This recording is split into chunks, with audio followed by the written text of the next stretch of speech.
History, it's pretty well defined. We don't know all the specifics, but we have a pretty good general outline of how things went, like from the Greeks to the Romans, or the fact that the Vikings came before the pirates, so on and so forth. Everything is pretty comfortable and well laid out. But what if you found a piece of evidence that proved that the whole of history is wrong? Like the fact that the pyramids were built by aliens, or that dinosaurs still existed, which would be sick, and actually I'd be all for that one, because dinosaurs were dope. But it would be a pretty big discovery because it would change the fundamental way we think about history.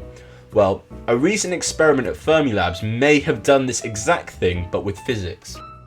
In physics, there's something called the Standard Model, and it encompasses pretty much everything we know about physics, with the exception of gravity. Gravity's kind of like the kid at school who played Yu-Gi-Oh instead of Pokemon, just because they didn't really want to fit in with anything.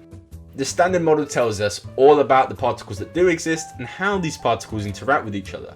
We can be confident that the Standard Model is correct because we've done loads of very complicated and very expensive experiments that verify the Standard Model to extremely high degrees of accuracy. The Fermilab Experiment is called the Muon g-2 experiment, and it has provided evidence for particles or forces that exist outside of the Standard Model of physics. If confirmed, this discovery will allow for many new discoveries to be made, as well as challenging the Standard Model of physics. Basically, what's happening right now is the whole of physics has reached its hand into a fruit bowl and picked up a banana. The banana has a tiny bit of mold on it, and we don't know how much of the banana the mold occupies. Now, what do we do with the banana? Do we throw the banana away because it's got a bit of mold on it? Do we eat the banana, including the mold? Do we take out the mold and have, a bit of good banana and a bit of moldy banana and eat them both?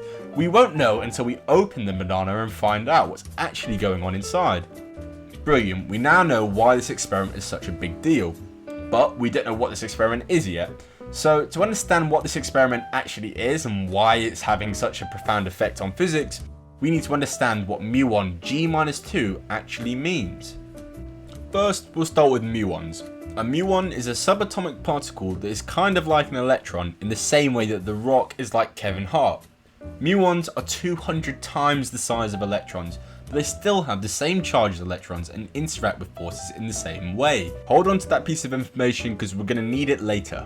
Now onto the g-2. What is G? Well, let's start with this. Charged particles emit magnetic fields and can therefore be thought of as magnets. When we put a magnet in a magnetic field, the magnet will rotate to align itself with the magnetic field.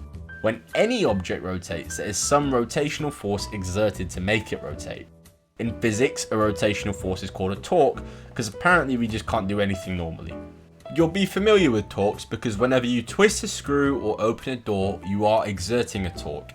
When a magnet rotates to align with the magnetic field, there's also a torque.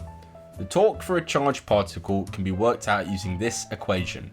Electrons are charged particles and therefore produce their own magnetic fields, which means we can use this equation to calculate the torque on an electron in a magnetic field. However, when we calculate this, we get a value for the torque that is half of what is actually measured in experiments. We can compensate the difference between these values by using the Gyromagnetic Factor, otherwise known as the G-factor. The G-factor is a result of the interactions of the electron with the magnetic field. Because electrons are quantum particles, they are constantly undergoing different quantum interactions that a regular charged particle wouldn't undergo. Quantum is just a word for things which are really small and also things that we really don't understand.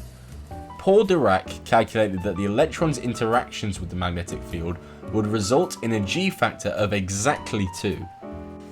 What our boy Paul didn't quite compensate for was the fact that the electrons can interact with the magnetic field in more than one way.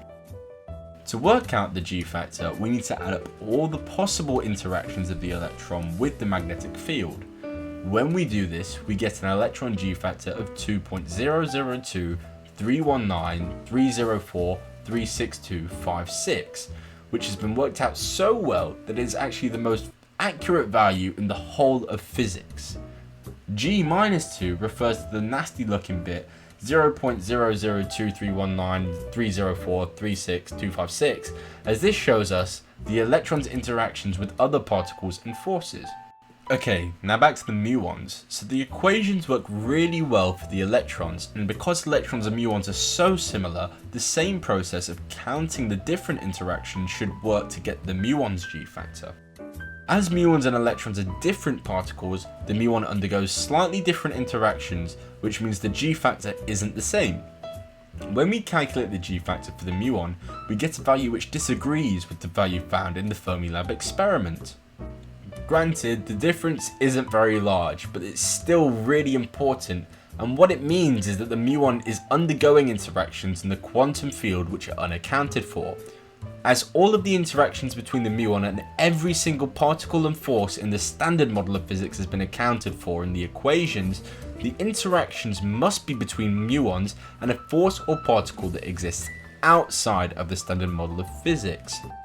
Okay, so that's what the experiment is in a nutshell, and I've definitely simplified a lot of things down here, but I'll link a few videos below that flesh everything out a bit if you're interested in that. We still have one final thing to address though, and it's the fact that the experiment isn't 100% certified yet, so we can't take it as fact. Because experiments involving quantum mechanics are very temperamental, they need to be of a certain accuracy to count as an actual scientific discovery, or else they might just be a random fluke. This has happened a few times in the past already.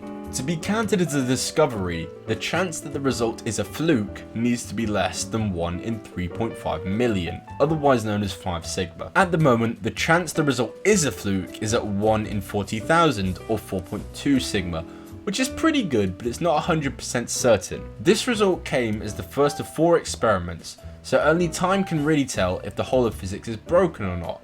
This discovery is pretty great, and it means that we've got a lot more work to do to understand what's going on with our universe. Also, this discovery has been hyped up massively in international media. Unfortunately, I'm an idiot, which means that I found a lot of these explanations convoluted and unuseful. So I'll link a few of the articles and videos that I found useful and I used to make this video, as well as build my own knowledge, in the description. Otherwise, I hope you enjoyed the video and found it useful. If not, please comment below so I can improve my videos in the future. Thank you very much for watching. Until next time, dogs.